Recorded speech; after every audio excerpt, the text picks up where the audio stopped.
Good morning, you're watching Doordarshan News and this is the news for Hearing Impaired. I am Nancy Kohli and with me is Sonu. Let's begin with the headlines. 2 BSF Jawans and 2 Rashtriya Rifles Jawans injured in a terror attack on the Army and BSF camps in Baramulla in Jammu and Kashmir. The Army says the situation is contained and under control.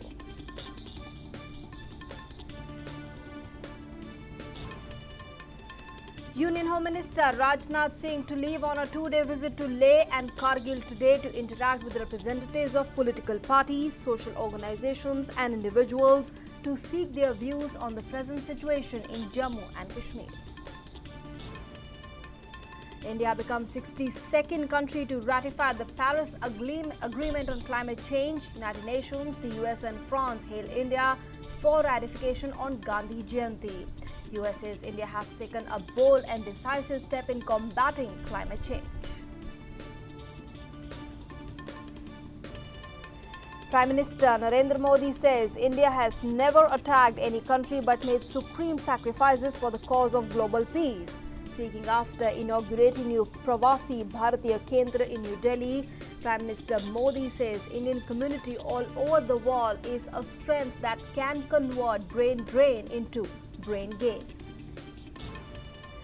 Karnataka to hold a special assembly session today to discuss the release of water to Tamil Nadu, also to file a review petition in the Supreme Court challenging its order instructing the setting up of Kaveri management dispute to manage the sharing of water with Tamil Nadu, Kerala and Puducherry. Supreme Court to pronounce the quantum of sentence to Vikas Yadav, his cousin Vishal and their aide Sukhdev Pahalwan in 2002 Nitish Katara murder case.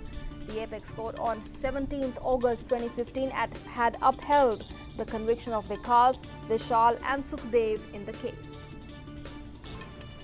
And in sports news, India takes sizable lead of 339 runs with 2 second innings wickets in hand against New Zealand on the third day of the Kolkata Test. Rohit Sharma and Riddhiman play crucial innings to put India in driver's seat.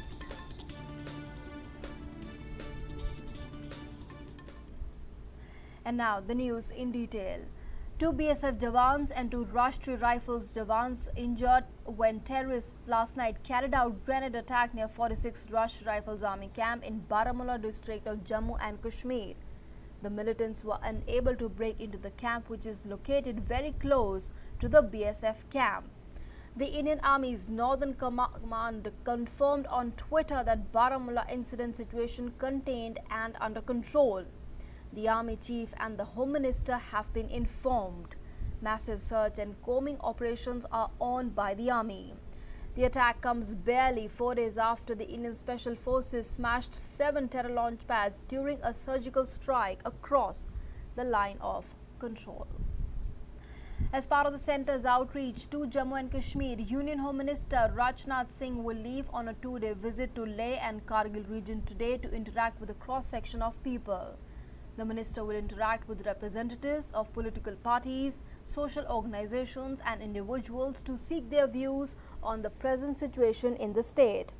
The minister had led an all-party delegation to Srinagar and Jammu on the 4th and the 5th of September. The leaders of various political leaders met over 400 people who came in 50 different delegations representing various sections of society in Jammu and Srinagar. In the prevailing security scenario wherein enhanced vigil with deployment of ships and aircraft by the Indian Coast Guard is being exercised off the Gujarat coast, the Indian Coast Guard ship Samudra Pavak apprehended a Pakistani boat with 9 crew members yesterday morning. The preliminary information indicates the crew to be Pakistani fishermen. However, the boat and the crew members are being escorted to Porbandar for further investigations. A new petition filed on the official UK Parliament website calling on Britain to strongly condemn Pakistan for providing a safe haven for terrorists crossed the threshold of 10,000 signatures, making it incumbent upon the UK government to respond to it. The petition, titled UK Government to Strongly Condemn Pakistan or Providing Safe Havens for Terrorists, has now crossed the number of signatures required to make it incumbent upon the UK government to respond to it. But the aim is to gather as many as 1 lakh signatures by 29th March 2017 deadline, so that the issue has to be considered for a parliamentary debate in the House of Commons. Earlier, a petition to designate Pakistan a state sponsor of terror was also filed in the White House, which gained a record 500,000 signatures, 5 times the number needed to get a response from the Obama administration.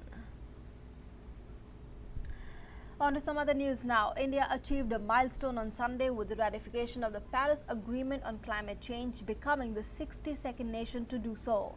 Keeping its commitment to ratify the agreement on Gandhi Jayanti, the birth anniversary of Mahatma Gandhi, the Indian delegation deposited its instrument of ratification of the climate change to the United Nations.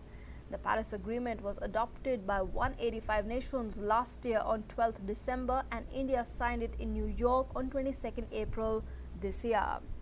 A total of 191 countries have signed the Paris Agreement so far.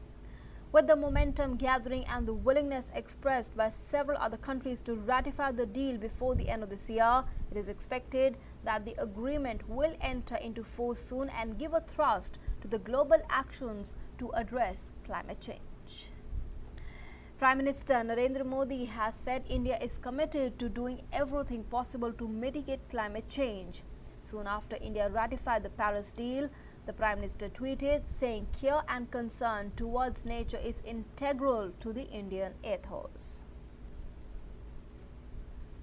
And the world leaders have lauded India for ratifying the Paris Agreement on climate change, congratulating India on joining the Paris Agreement. United Nations Secretary General Ban Ki-moon's spokesperson said India's leadership is building on continued strong political momentum from Paris for urgent global action on climate change. France also congratulated India for ratifying the deal and terming it a big step forward. Prime Minister Narendra Modi has said India has not attacked any country and neither it is hungry to grab anyone's land, yet thousands of Indians sacrifice their lives for the cause of global peace. Speaking after inaugurating Pravasi Bharati Kendra in New Delhi, Prime Minister Modi said humanity is a principal inspiration for India and the world has acknowledged that. Speaking about the Indian diaspora, the Prime Minister said the Indian community all over the world is a strength that can convert brain drain to brain gain. He said, let us view the diaspora not only in terms of numbers but see it as power. The Karnataka government will convene a special session of both the houses of the state legislature today to decide on the release of water into its own canals for agriculture, as well as any further decision on the release of water to Tamil Nadu. Karnataka will also file a review petition in the apex court challenging its order instructing setting up of Kaveri management dispute to manage the sharing of water with Tamil Nadu, Kerala and Puducherry. In its latest order on Friday, the Supreme Court directed the state to release 6,000 cusecs of water per day from 1st to 6th of October, as well as to set up the Kaveri Management Board by Tuesday, that is tomorrow. The Supreme Court is likely to pronounce the quantum of sentence to be awarded to Vikas Yadav, his cousin Vishal and their aide Sukhdev Pahalwan in connection with the 2002 Nitish Katara murder case. The Supreme Court had on 17th August 2015 upheld the conviction of Vikas, Vishal and Sukhdev, saying only criminals are crying for justice in this country. Earlier, the High Court had held that the murder of Katara, who was in love with Vikas' sister, was an honor killing which was done in a very carefully planned and premeditated manner with extreme vengeance. The National Investigation Agency on Sunday took 6 persons into custody in Kerala suspected to be linked with the Islamic State. The arrests were made following a raid conducted at the isolated mountain area of Kanakamala in Kannur while they were attending an Islamic State meeting. The NIA officials reached the spot following a tip-off that a suspected training camp was going on and hence made the arrest thereafter. The Crown Prince of Abu Dhabi, His Highness Sheikh Mohammed bin Zayed Al Nahyan, will be the chief guest on the Republic Day next year. He has accepted in his invitation for the Republic Day ceremony 2017. This indicates the support of Gulf countries for India's fight against the menace of terror. The development also signals further isolation of Pakistan. It is a recognition of the inherent strength and resilience of the Indian economy and the fact that it is doing exceedingly well at a time of global economic slowdown. The development is also a recognition of Prime Minister Narendra Modi's global stature.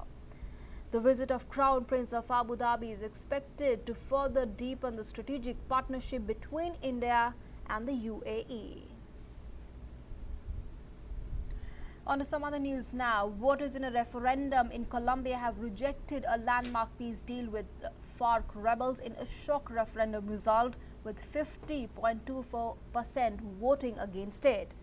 The deal was signed last week by President Juan Manuel Santos and FARC leader Timoleon Jimenez after nearly 4 years of negotiations. But it needed to be ratified by Colombians in order to come into force. FARC rebels agreed to lay down their weapons after 52 years of conflict in order to join the political process.